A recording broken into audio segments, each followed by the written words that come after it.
베드로후서 1장 16절부터 19절까지입니다. 우리 주 예수 그리스도의 능력과 강림하심을 너에게 알게 한 것이 공교히 만든 이야기를 듣는 것이 아니요 우리는 그의 크신 위엄을 친히 본 자라. 지극히 큰 영광 중에서 이러한 소리가 그에게 나기를 이는 내 사랑하는 아들이요 내 기뻐하는 자라 하실 때 저가 하나님 아버지께 존귀와 영광을 받으셨느니라.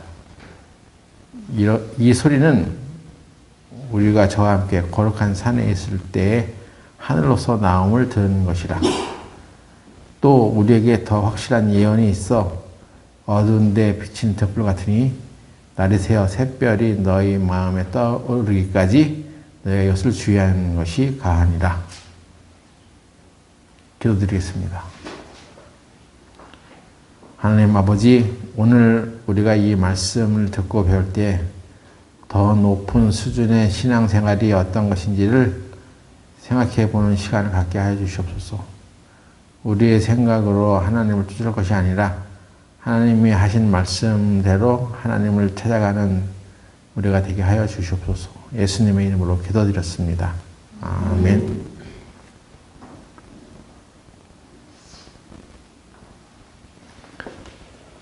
그리스도인이 세상에서 살다 보면은 감정에 휩쓸릴 때가 있습니다. 어떤 기분 나쁜 소리를 듣게 되거나 또는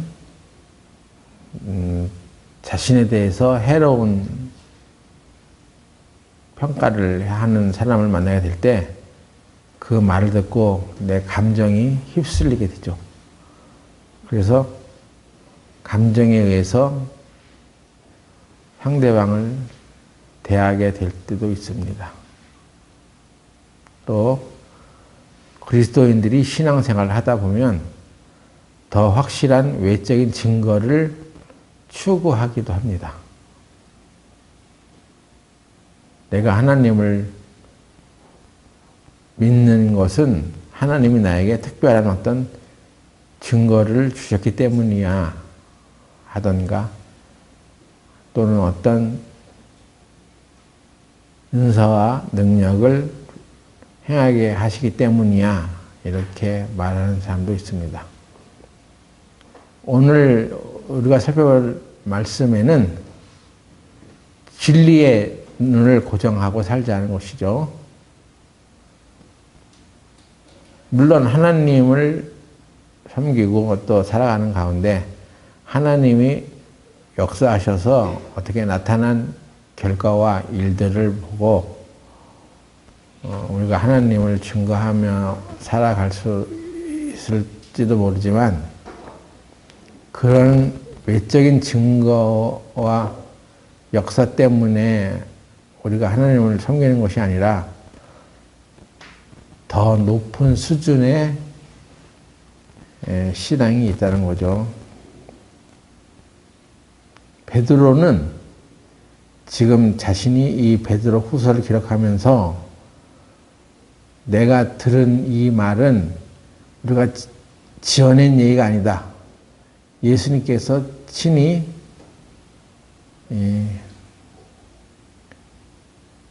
하신 말씀을 우리가 듣고 한 것이다.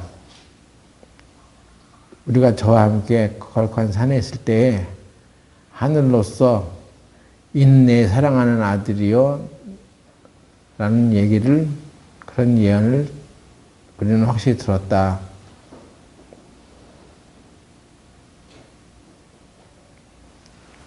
베드로후서 1장 12절부터 보시면 이러므로 너희가 이것을 알고 이미 있는 진리에 섰으나 내가 항상 너희로 생각하게 하려 하노라. 내가 이 장막에 있을 동안에 너희를 일깨워 생각하게 함이 옳은 줄로 여기노니. 그러니까 베드로는 이제 자기가 이 세상에서 죽을 날이 다가오고 있다는 것을 알고 있었습니다. 그런데 그들에게 전형적으로 해뻤던 것은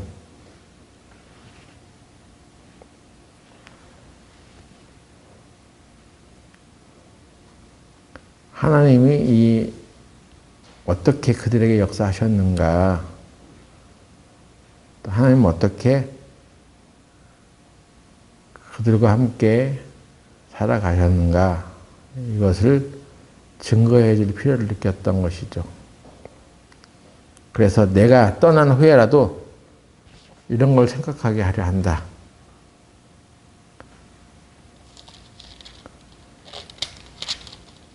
우리는 들었어. 하늘에서 내려오는 소리를 들었어. 이는 내 사랑하는 아들이요 내 기뻐하는 자라 하는 얘기를 들었어.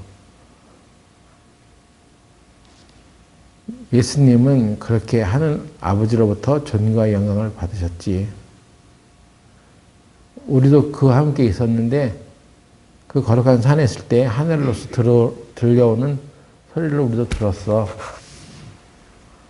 그래서 이게 내가 헛된 말을 하는 게 아니야.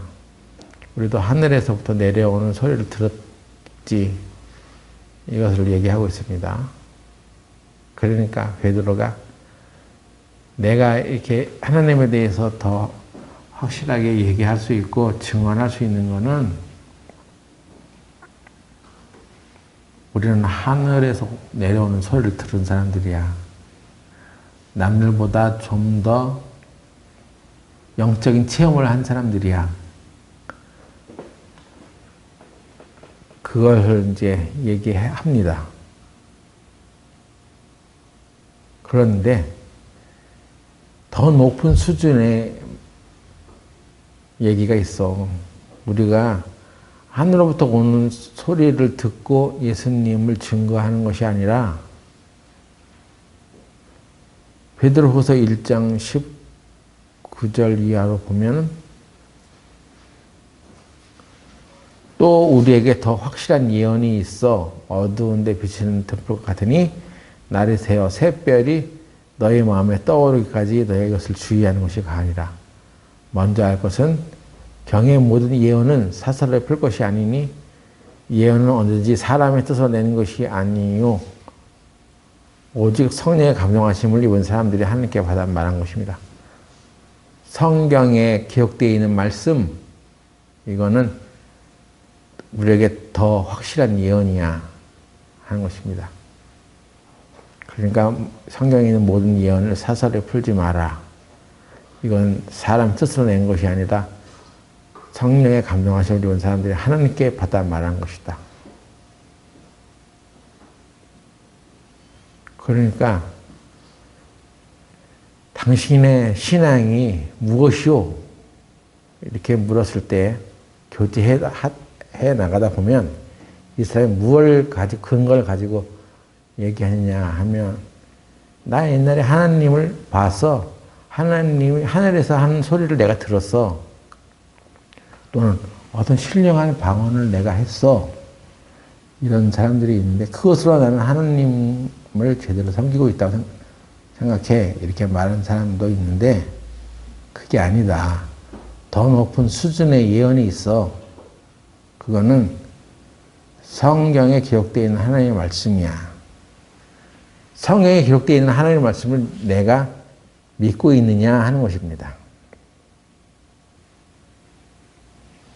감정과 믿음의 차이가 있습니다. 감정은 내가 하나님의 말씀에 대해서 어떤 일어나는 현상들에 대해서 그런 것을 보고 나 하나님을 강하게 느꼈어. 이렇게 생각할 수 있는데 믿음은 감정이 아니라는 거예요. 믿음은 기록되어 있는 하나님의 말씀을 사실로 받아들이는 거예요. 이것이 더 수준 있는 신앙생활이다 하는 거예요. 하나님은 우리에게 그것을 가르쳐주고 싶어 합니다. 앤드류 오맥이라는 사람이 콜로라도에 살고 있었을 텐데 그때 그의 아들이 지금 죽었다고 하는 소식을 병원으로부터 전화를 받았답니다. 그 병원으로부터 새벽 4시 15분에 전화를 받게 되었는데 당신의 아들이 지금 죽었습니다. 자기는 그 콜로라도의 외곽에 살고 있었기 때문에 차로 이렇게 바로 달려가도 1시간 15분 거리였고 외곽 지대에 살고 있었기 때문에 핸드폰도 터지지 않았답니다. 그래서 무슨 상황인지를 전혀 알 수 없었어요.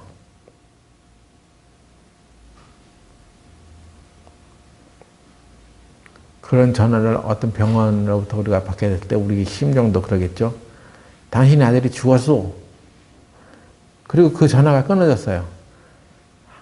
전화를 어디 해볼 수도 없고 전화도 통화되지 않고 그 새벽 4시 15분에 그 전화를 받고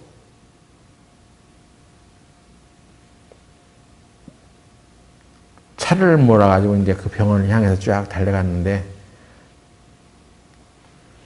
우리도 그럴 때가 있어요. 가족 한 사람이 죽었다고 하는 사망 통보를 받게 됐을 때 좌절하죠. 아, 이런 비극이 우리에게도 일어났구나. 그리고 말아볼 수 있는데 이 사람이 그 보고를 받고 난 뒤에 자기 아들이 죽었다고 하는 그 생각만 하면 너무나 힘든 거예요. 그래서 마음 가운데 그가 채찍에 맞음으로 너희가 나음을 입었나니 하는 그 말씀을 떠올렸답니다. 아, 예수님께서 2000년 전에 채찍에 맞아서 우리의 죄와 병을 짊어지셨지. 죽었다고 하는, 자기 아들이 죽었다고 하는 소식만 듣고 그 감정에 휩싸여가지고 생각한 게 아니라 그 순간에 자기가 크게 배운 게 있다는 거예요. 하나님의 말씀을 떠올려서 그 베드로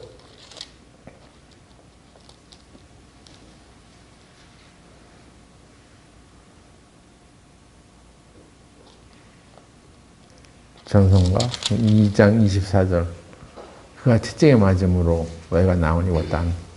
그 말씀을 떠올리고 우리 아들은 죽지 않았어. 지금 걸려온 보고는 마지막 보고가 될 수 없어. 그래서 자기 아내와 함께 합심해서 기도하기 시작했답니다. 우리 아들은 살아날 거야. 성경에 하나님이 하신 말씀대로라면 예수님께서는 이미 죽음과 병을 이기셨어. 그러니까 이 말씀을 붙들고 우리가 기도하세 하고 차를 타고 가는 내내 죽었다고 보고받은 그 뒤에 더 간절하게 하나님께 기도했답니다.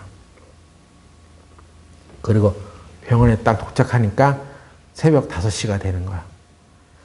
새벽 5시에 병원에 응급실에 딱 도착하면서 죽었다고 말한 그 자기 아들이 살아나고 있는 것을, 일어나고 있는 걸 보았답니다. 인간의 감정과 생각에 파묻히지 않고 하나님의 말씀을 보고 하나님의 말씀대로 생각하고 지낸 결과 5시간 만에 자기 아들이, 죽은 아들이 살아나는 것을 보았다는 거예요. 그래서 이 사람이 그 일을 체험하고 난 뒤에 나의 믿음이 도대체 뭐냐? 지금 내 눈에 펼쳐지는 상황이냐?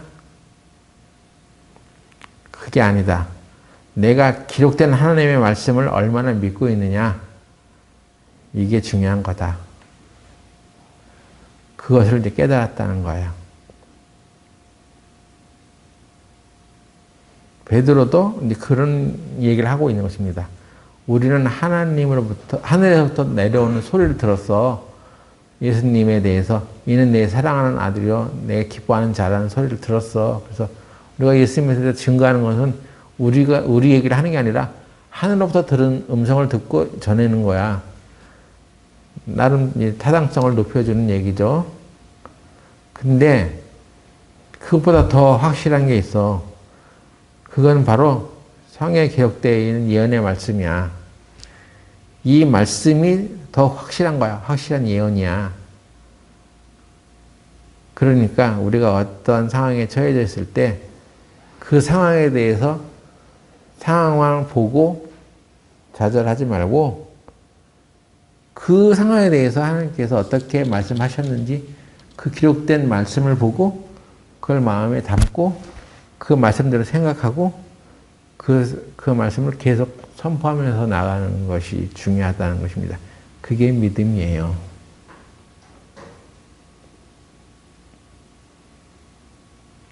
세례자 요한은 예수님보다 6개월 전에 이 세상에 와서 예수님을 증거했습니다. 예수님을 메시아로 증거하기 위해서 태어난 사람이 세례 요한이요.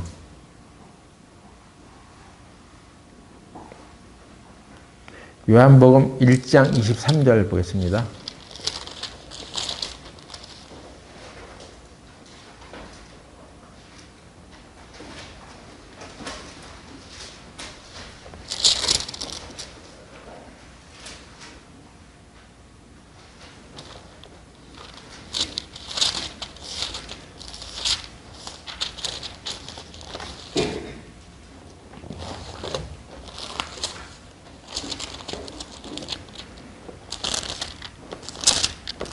요한복음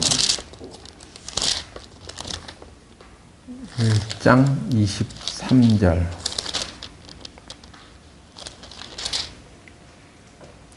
또 묻되 그러면 무엇 네가 엘리야냐 가로되 나는 아니라 또 묻되 네가 그 선지자냐 대답하되 아니라.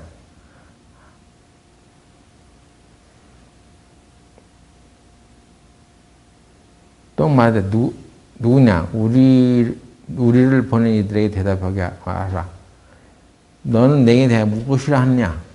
가로되 나는 선지자 이사야의 말과 같이 주의 길을 곧게 하라고 광야에서 외치는 자의 소리로다 하니라. 자기가 누구인지를 분명히 알았죠. 나는 이 세상에 왜 태어났는지, 무엇 하려고 이 세상에 왔는지 사람에서 분명히 얘기했던 것이 바로 세례 요한입니다. 사람으로서 이 세상에 온 자 중에 세례 요한보다 큰 자가 없다고 얘기할 정도로 세례 요한은 자기가 태어난 이유가 뭔지 무엇하러 이 세상에 왔는지를 분명히 알았던 사람이에요.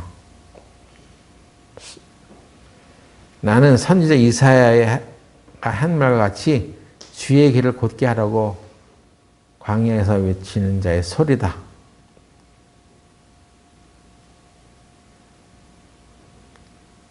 그리고 그 메시아가 누구인지를 분명히 보고 알았습니다.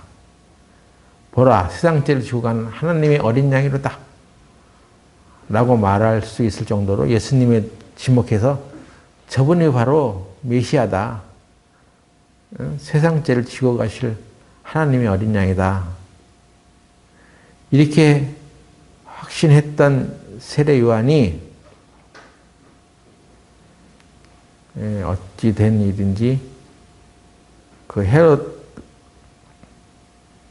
대한 죄를 지적하는 일을 하다가 감옥에 갇혔어. 그래서 곧 사형에 처해질 그런 상황에 놓이게 되었습니다. 그때에 세례 요한이 자기 그 감정에 확 휩쓸렸겠죠. 아니, 나는 예수님을 증거하기 위해서 온 사람인데 예수님은 나를 이 감옥에서 꺼내주지도 않네. 나는 조금 있으면 죽을 형편에 있어. 급속도로 그 감정에 휩쓸려가지고 제자들을 보내가지고 예수님한테 오실 그이가 당신입니까? 라고 물어보게 했습니다. 세례 요한이 실족한 거예요. 그냥 실족을 말한 게 아니라 예수님이 나로 인하여 실족하지 않는 사람이 복이 있도다. 예수님에 대해서 실족을 하냐 안 하느냐 이런 게 문제지, 그냥 교회 다니다가 누구 때문에 내가 실족했어, 그거는 아무 가치가 없는 것입니다. 예수님 때문에, 예수님으로 인하여 실족하지 않는 자가 복이 있다고 그랬어. 세례 요한은 예수님을 이 세상에 오실 메시아로 전파하기 위해서 이 땅에 왔는데 예수님이 자기가 감옥에 갇혔는데도 구해주지 않는 거예요. 그러니까 오실 그이가 당신입니까? 이렇게 물어보게 했습니다. 교회 다니면서 내가 누구 때문에 실족했다 이렇게 말하는 사람들이 혹시 있는데, 가만히 보면 그건 어떤 사람하고 기분 나쁘다 하는 것이지, 그로 인해서 자기 믿음까지 저버린다는 것은 예수님으로 인하여 실족하는 것과 같은 거예요. 실제로는 예수님과 자기의 관계가 없는 거예요. 그냥 교회를 다녔다는 것 뿐이지 하나님과 나와의 관계가 없는 사람이에요. 하나님과 나와의 관계가 없다는 것은 하나님의 말씀이 하나님이기 때문에 하나님의 말씀과 자기는 아무 관계가 없는 거예요. 그냥 교회에서 사람들 보고 좋고 그냥 즐겁고 같이 밥 먹고 좋은 얘기하고 좋은 사이가 되면은 신앙생활 하는 것 같은데 그렇지 않다는 것입니다. 그 사람은 하나님의 말씀이 통과되지 않아. 성경이 하나님 해놓으신 말씀은 하나도 그 귀에 들어가지가 않아. 하나님의 말씀과는 상관없는 사람이라는 것입니다. 그런 사람이 바로 예수로 인하여 실족한 사람.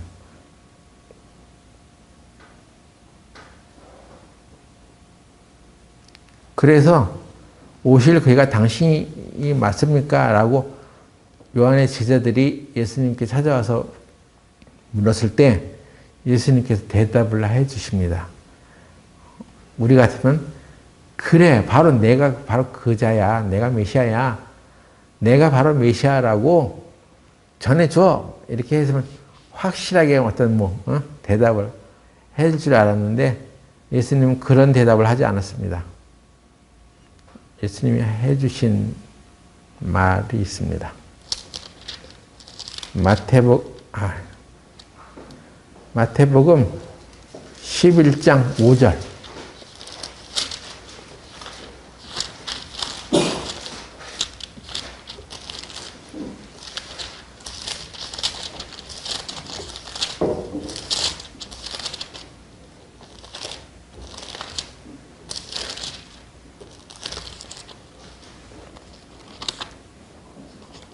마태복음 11장 5절에 보면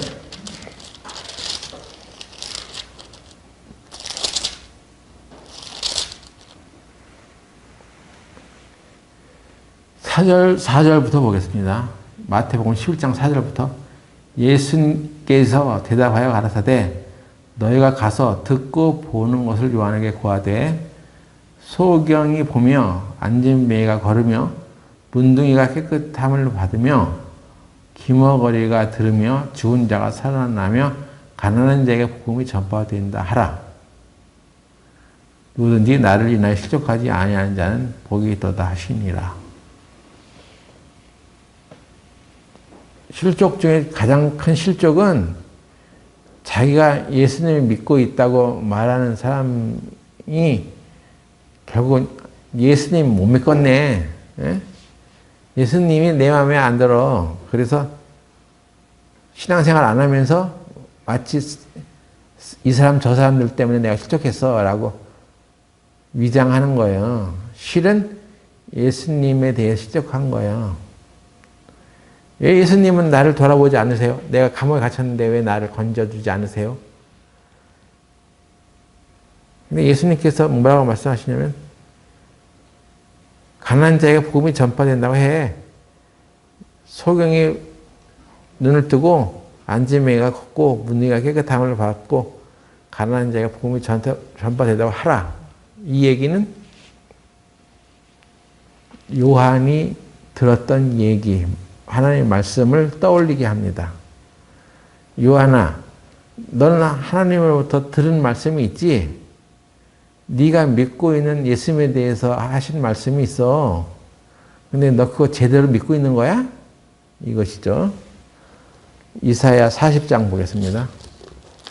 이사야 40장 3절.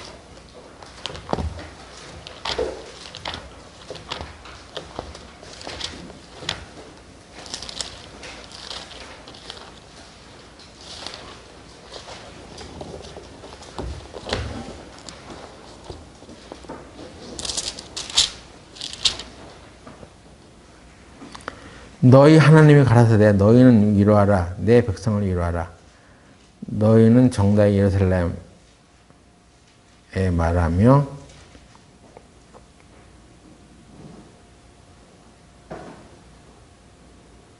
제가 40장 1절부터 읽었어요. 40장 3절부터 다시 보겠습니다. 외치는 자의 소리여 가로되 너희는 광야에서 여호와의 길을 예비하라. 사막에서 우리 하나님의 대로를 평탄케 하라. 골짜기마다 도도지며 산마다 작은 산마다 낮아지며 고르지 않은 곳이 평탄케 되며 험한 곳이 평지가 될 것이요.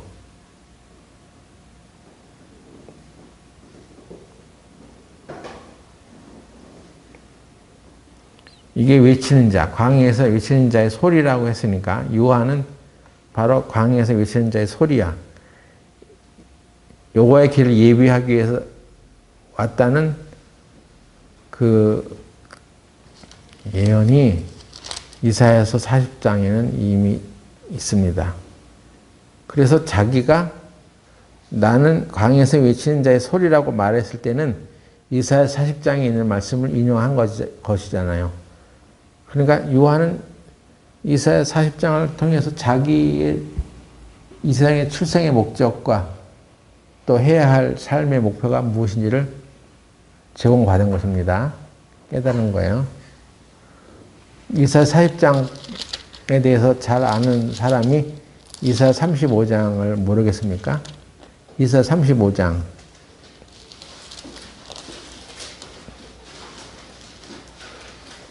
5절. 그때에 소경의 눈이 밝을 것이며 기머거리 귀가 열릴 것이며 그때 저는 자는 사슴같이 뛸 것이며 벙어리의 혀는 노래하리니 이는 광야에서 물이 솟겠고 사막에서 시내가 흐를 것입니다. 벙어리가 노래하게 될 것이다.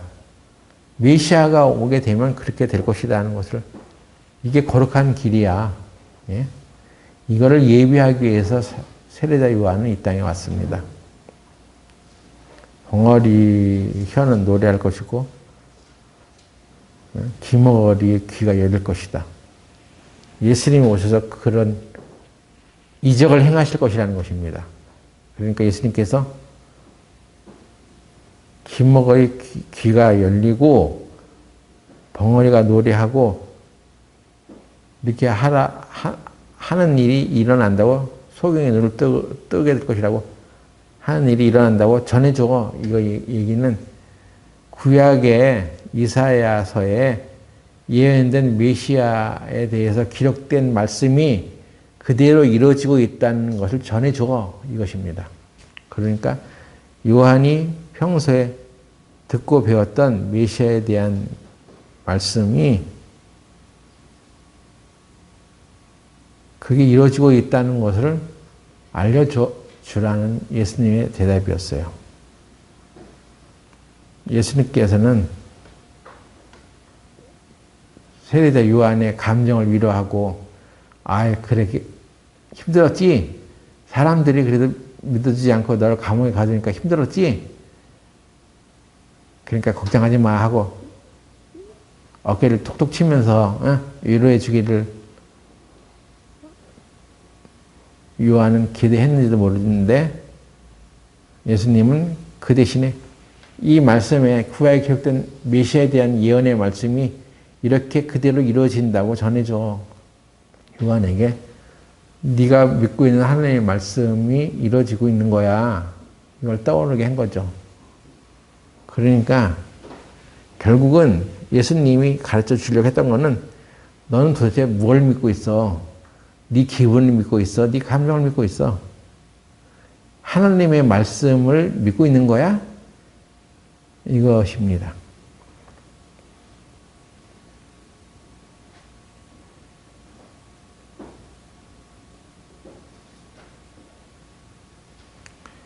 그래서 우리가 세상에서 살다 보면 세상 얘기가 수두룩해요. 자기의 논리, 속담에 이르기를 그래서 옛말에 이런 말도 있잖아 하면서 쫙 얘기하는 사람들 보면 세상에 지식도 많고 아주 너그러운 것 같고 무슨 깊이가 있는 것처럼 말을 하는데 그건 세상의 말이고 너의 생각이고 근데 창조주 하나님께서는 어떻게 말씀하셨어? 하나님이 성경에 뭐라고 말씀하셨는지 넌 봤어? 거기에 따라서 생각을 해봤어? 이것이죠. 병원 얘기 자꾸 하지 말라고 했는데 한마디 얘기해야 되겠어. 병원에 자기가 이렇게 병자 된 사람 중에는요, 환자 중에 나는 이렇게 환자가 되었을 때 오히려 감사하다는 생각을 했어요. 그러는 거예요. 그래서 이 사람 정말 하나님에 대해서 깊이 생각한 사람이구나. 이렇게 내가 이제 호감을 갖는데 그것이 하나님이 그렇게 했던 안 했던 간에 내가 이 병이가 쓰러지면서 병원에서 이렇게 있는 생활을 언제도 체험할 수 없는 거잖아요. 이때가 됐으니까 그래도 내가 병원에서 이런 체험을 하게 되었습니다. 그런 거예요. 근데 그 다음날 옆에서 뭐 왈가왈부해 서로 봤더니 그 사람이 로또 복권을 사가지고 이게 잘 맞아야 될 텐데 하고 체크를 하고 있는 거예요. 그러니까 옆에 사람이 아니 무슨 로또 복권을 사고 그래. 그러니까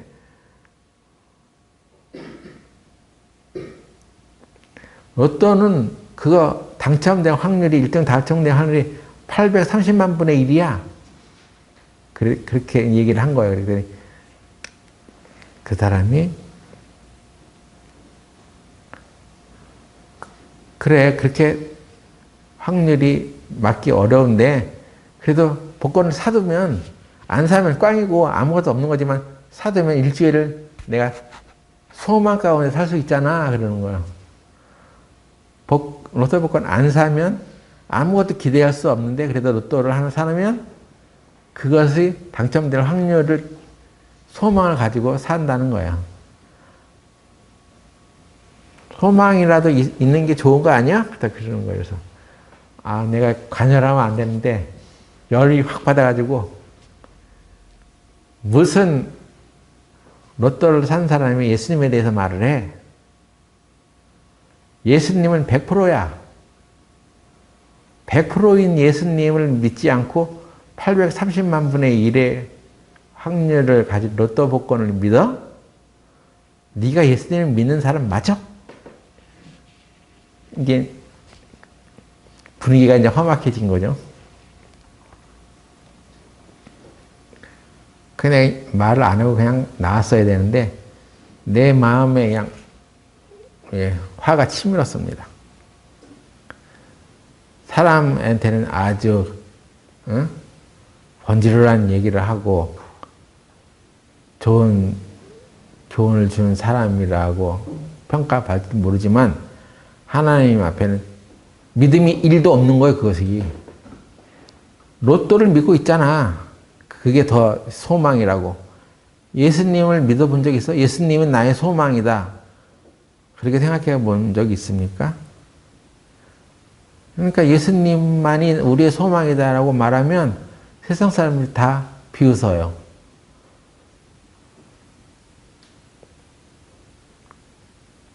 근데 로또가 그래도 내 삶의 소망이야 이렇게 말하면 사람들이 다 그래 맞아 이렇게 생각하는 거죠. 요한일서 5장 4절 보겠습니다.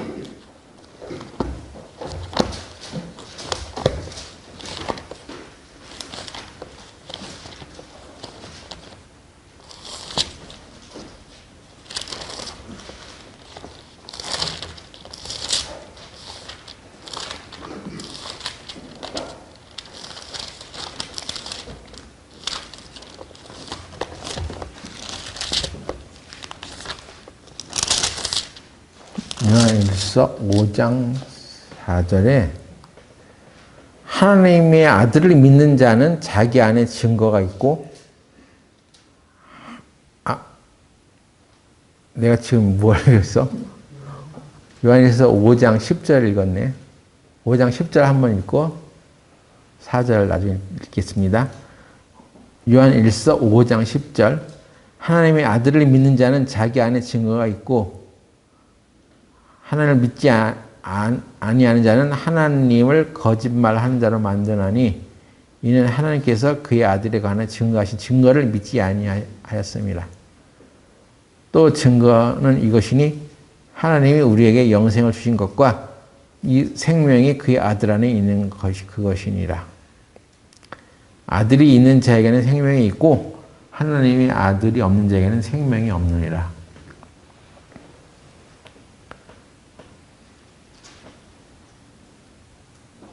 세상에서 하나님의 아들에 대해서 듣기 싫어하고 하나님의 아들이 뭐라고 말씀했는지를 알려고도 하지 않고 그걸 배척하면서 세상에 어떻게 해서 돈을 벌 수 있는지 무엇이 소망인지 예수님이 아닌 다른 것에 대해서 말을 한다면 그는 하나님을 참으로 믿는 사람이라고 할 수 없습니다.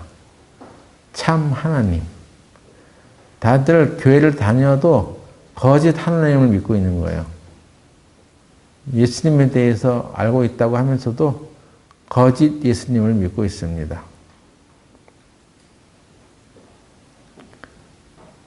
요한일서 5장 4절에서도 그런 말하죠.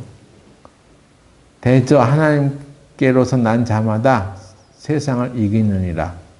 세상을 이긴 이김은 이것이니 우리의 믿음이니라.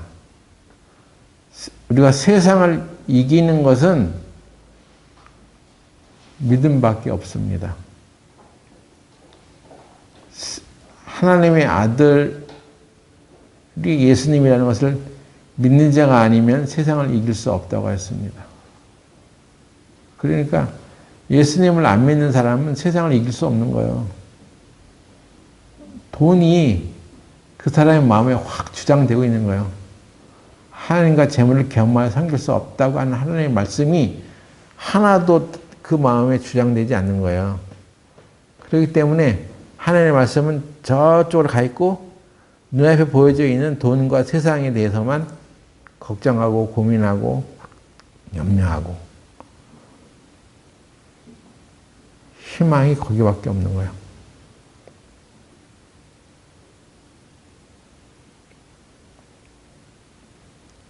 그럴 때 그 감정에 휩쓸렸을 때 세상에 유혹이 들어오고 세상에 대해서 아유 나는 돈 한 푼도 없는 사람이네. 돈을 벌어야겠군. 이렇게 내리는 결론은 지극히 합리적이잖아요. 인간의 생각으로는 지극히 합리적인 생각인데 하나님 보시기에는 아주 어리석은 것입니다. 어리석은 자는 그 마음에 얘기를 하나님이 없다 하도다. 하나님의 말씀이 없는 거예요. 하나님이 뭐라고 말씀하셨는지 그런 기준이 없기 때문에 세상적인 기준으로만 이제 생각하고 말을 하는 것입니다.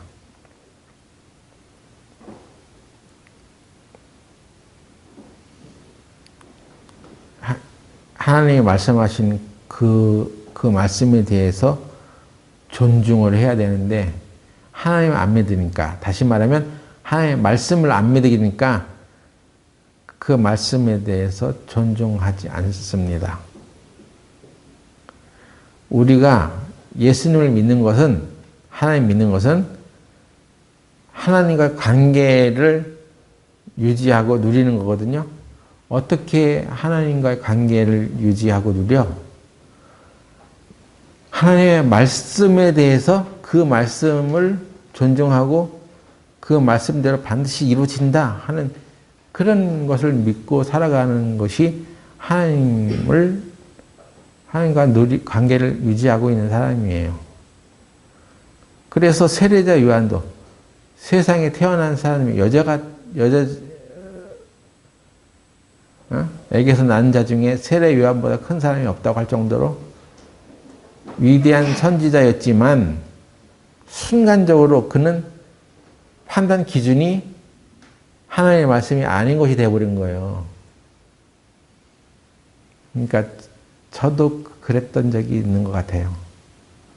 갑자기 내가 믿었던 사람이 내 소망 이런 것들에 대해서 그 말하는 것이 내 소망을 허물어뜨리는 얘기를 할 때 그 사람을 의지했기 때문에 세상이 캄캄해졌습니다. 하나님이 말씀에 어떻게 해놨는지는 내가 주목하지 못하고 나는 하나님 믿고 있지. 하나님 믿는 사람이야. 그렇지만 내 상황이 어려운 쪽으로 가는 것 같으니까 마음이 막 무너지는 거예요. 흔들리는 거예요. 그때 내가 말씀을 다시 펴들고 그 말씀을 묵상하고 그 말씀과 나와의 관계를 유지하고 있었으면 흔들리지 않았을 텐데 그때 그걸 못한 거예요. 그 상황이 너무나 힘들어 보이는 거예요.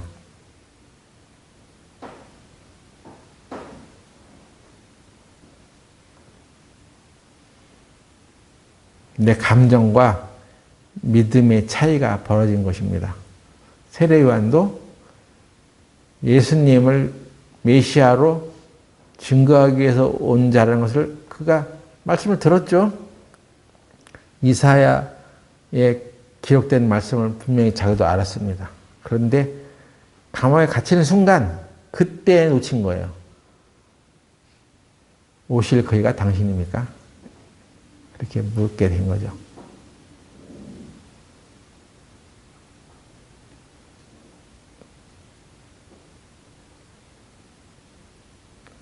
예수님에 대한 나의 감정이 중요한 게 아니라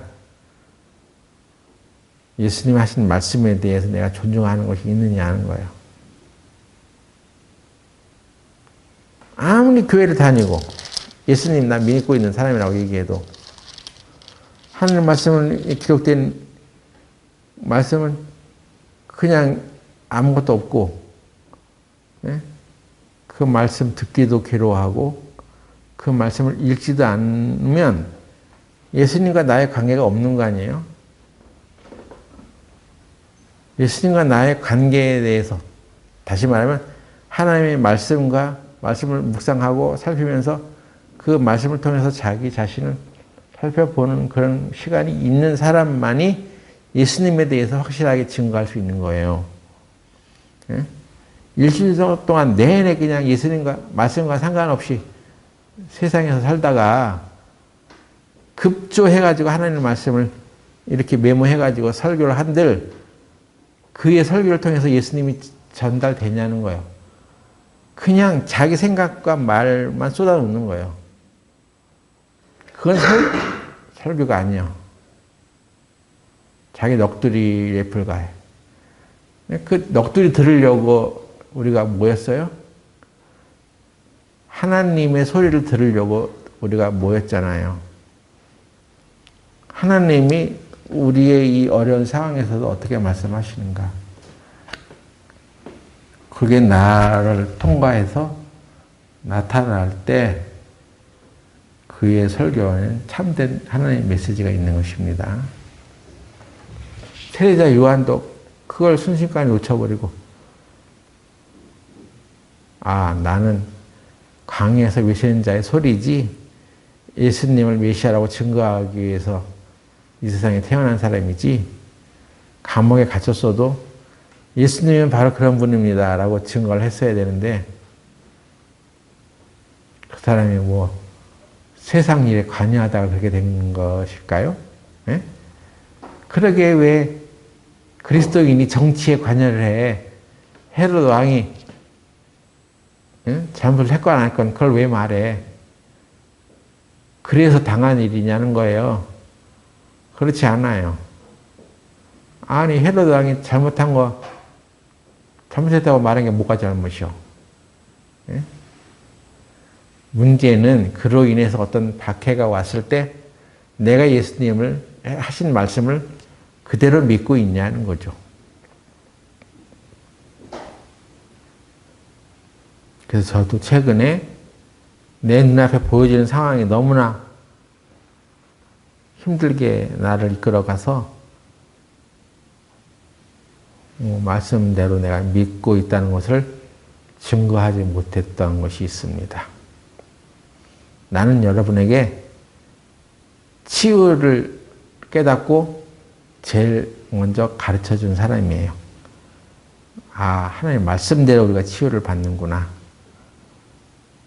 그런데 내가 병이 탁 들어버렸을 때, 하나님 말씀은 온데간데 없어져 버리고 이 상황이 너무 싫은 거예요. 왜 이렇게 됐지? 내가 어떤 상황에 펼쳐져 진다 할지라도 하나님은 성경에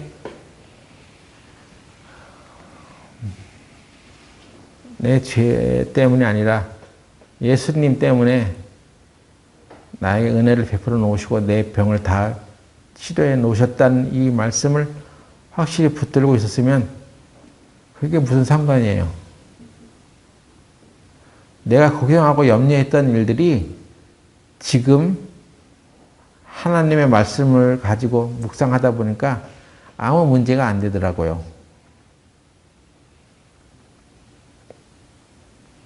나는 화장실에 혼자도 못 갔었어요. 그래서 화장실을 날 데려다 줄 수 있는 사람이 없는 병동에 가서 내가 어떻게 케어를 받을 수 있을까? 그게 겁나는 거예요, 그게. 그리고 수치스러웠어요. 처음 보는 사람들한테 나의 수치스러움을 보여주기가 싫었던 거예요. 그런데 놀라운 일이 벌어졌어요. 어느 날 나는 하나님은 내 병을 다 치유하셨어. 내 수치를 다 지고 가셨어. 예수님 감사합니다 하면서 생각을 바꿨더니 그 다음부터는 성경만 보고 묵상하는 시간을 갖게 됐어요. 그전에는 신앙 서적을 그걸 읽는 게 나쁘다는 것이 아닙니다. 뭐 그런 것을 통해서 이제 만 읽고 지내다가 직접 성경을 보고 성경은 기록된 하나님의 말씀이야. 하나님이 나에게 무슨 말씀을 하시는가를 내가 봐야 되겠어 하고 아침에 새벽에 일어나서 다시 쫙 성경을 읽기 시작했어요. 시편 107편부터 읽게 됐습니다. 하나님이 궁핍한 자를 위하여 말씀을 보내서 그를 치료하시는도다. 하나님이 이렇게 치료했지. 나를 고쳐놨지. 뜻이 하늘에서 이루어졌으니 땅에서 분명히 나타날 거야. 화장실도 나 혼자 가보자. 예수님의 말씀에 그렇게 되어 있으니 내가 할 수 있을 거야. 하고 화장실 가서 혼자 가서 근데 바지를 어떻게 내려? 용변을 봐야 될 때 바지를 내릴 수가 없는 거예요. 근데 하나님 해 놓으셨다고 했잖아. 그래서 안전바를 잡고 일어서서 벽에 기대가지고 바지를 혼자 내리고 변기에 앉고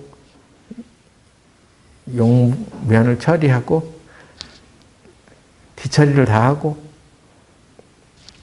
이게 그냥 내 생각에는 할 수 없다고 생각했는데 하나님 말씀에는 이것이 다 되어 있어. 내가 나음을 받았다고 했잖아. 믿고 있으니까 그냥 또 자리에서 일어나서 옷도 내가 바지도 다시 입게 되고 걷어 올려 휠체어에 안전하게 앉고 아주 뿌듯하게 다시 병실로 들어갔습니다. 이제는 내가 남한테 수치스럽지 않게 화장실을 왔다 갔다 할 수 있게 되었어. 자랑하지는 않지만 또 언젠가 뭐 잘못되면 넘어질 수 있기 때문에 집중을 해야 되고 교만하면 안 되겠지만 그래도 내가 말씀대로 하니까 이게 되네. 나는 그게 걱정돼가지고 나는 도저히 그렇게 할 수 없는데 어떻게 해? 하고 걱정했는데 하나님의 말씀을 믿으니까 그게 믿음대로 행해지는 것입니다. 여러분들도 걱정만 하지 말고 기록된 말씀대로 살아보세요. 돈에 대해서 걱정이 많으면 돈에 대해서 하나님이 뭐라고 말씀하시는가를 찾아보라고요. 보고 읽고 그 말씀대로 외쳐. 그러면 세상 근심과 염려와 두려움은 사라지고 오직 마음 안에 평강이 찾아오고 믿음대로 행하게 되는 거야. 믿음대로 살아보지도 않으면서 이런 걱정 저런 걱정만 하고 있는 것이 돼서는 안 됩니다. 세상을 이기는 것은 우리의 믿음이에요. 믿음은 하나님의 말씀을 떠올리는 거예요. 그 말씀을 존중하는 거예요. 나는 나았어. 그것입니다. 그래서 우리 경자매님이 어제 면회 왔길래 그 어깨에 손 얹고 걸었습니다. 5걸음, 6걸음 걸었어. 원래 그 보호자 없으면 절대 혼자 하지 마세요 한 것 중에 하나가 걷는 건데 하나님이 나에게 이렇게 걷는 능력을 다시 주셨다는 것을 나타내고 싶었어요. 하나님을 영광을 드러내고 싶었기 때문에 5걸음, 6걸음을 걸었습니다.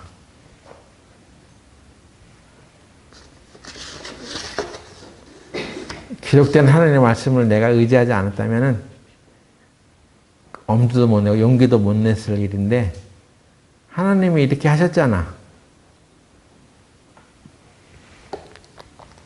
시편 107편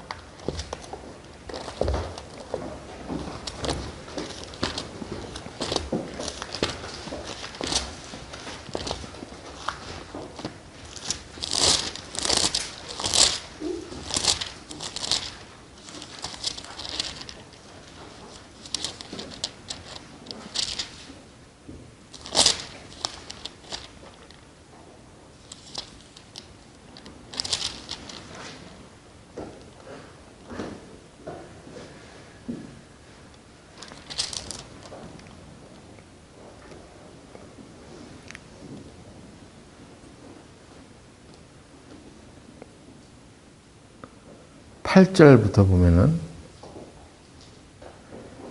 여호와의 인자심과 인생에게 행하신 기이한 일을 인하여 그를 찬송할지로다. 저가 사모하는 영혼을 만족해 하시며 줄인 영혼에게 좋은 것으로 채워주심이로다. 하나님을 사모하는 영혼에게는 만족해 해주시고 줄인 영혼에게 좋은 것으로 채워주심이로다.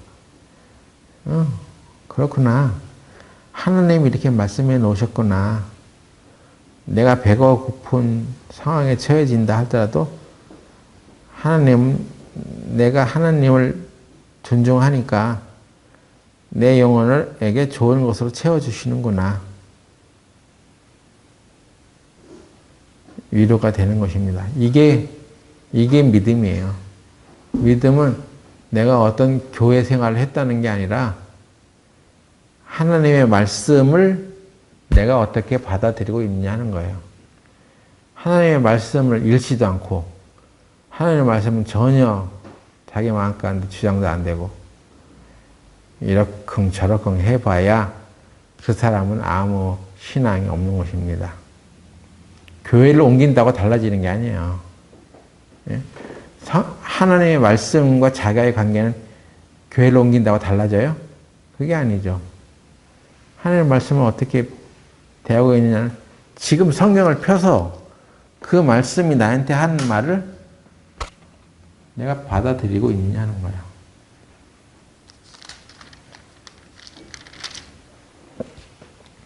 그래서 요즘은 여러 가지 신앙 서적 다 제치고 오직 말씀만 보고 있어요. 새벽에 5시에 일어나서 이 성경을 보면 귀에 쏙쏙 들어옵니다. 너무 좋아요. 하나님과 나의 관계가 유지되고 있다는 확실히 있기 때문에 내가 어떤 어려움에 처해져 있다 하더라도 능히 해결나갈 수 있다고 용기가 생기고 훈련을 하고 있는데 걷는 훈련을 하고 있는데 걸을 때 용기가 필요해요. 일어서서 첫 걸음을 걸으려면 몸이 앞으로 이렇게 나가야 돼요. 그런데 이렇게 나가면 기우뚱해지기 때문에 쓰러질 것 같아요. 그래서 엉덩이 뒤로 빼고 이렇게 걸으려고 하니까 다리도 안 나가는 거예요. 엉덩이를 앞으로 내미세요. 쓰러지면 어떡해. 맨날 그렇게 했는데 나 하나님 믿어. 하나님 나를 고쳐놨어. 내가 걷다가 넘어지는 한이 있더라도 하나님 나를 안전하게 보호하셔. 그렇게 믿고 앞으로 나가니까 걸어지는 거예요. 50보 100보라는 말이 있듯이 지금 내가 걷는 걸음이 50보 100보일 수도 있어요. 그런데 한 걸음 한 걸음이 정말 기적적이라고 나는 생각합니다. 우리 용기를 가집시다. 그리고 하나님의 말씀을 깊이 묵상하는 삶을 살아주시기 바라요. 더군다나 하나님의 말씀을 맡아서 교회에 봉사하는 일을 하게 된 형제들은 세상 일 아무리 열심히 해봐야 하나님의 말씀을 보지 않으면 올바른 메시지를 전할 수 없습니다. 하나님의 말씀과 사귀세요. 하나님의 말씀이 나에게 주시는 것을 잘 받아들이세요. 여러분들의 입을 통해서 하나님의 좋은 메시지가 전파될 것입니다. 믿음은 감정이 아니라, 신앙생활은 감정이 아니라 오직 말씀에 대한 믿음이라는 것을 이번 시간을 통해서 배우시기 바랍니다. 기도하고 마치겠습니다. 하나님 아버지, 우리는 세상에서 살아가면서 여러 가지 위험스럽고 두려운 순간을 맞이하게 됩니다. 그때마다 내가 하나님의 말씀을 어떻게 믿고 따라왔는지에 따라 우리는 그 상황을 돌파할 수 있다고 생각합니다. 주님, 우리 교회에 지혜와 용기를 허락해 주시고 성령의 감동으로 한 말씀 한 말씀을 잘 묵상하며 살아가는 교회가 되게 하여 주시옵소서. 예수님의 이름으로 기도드렸습니다. 아멘.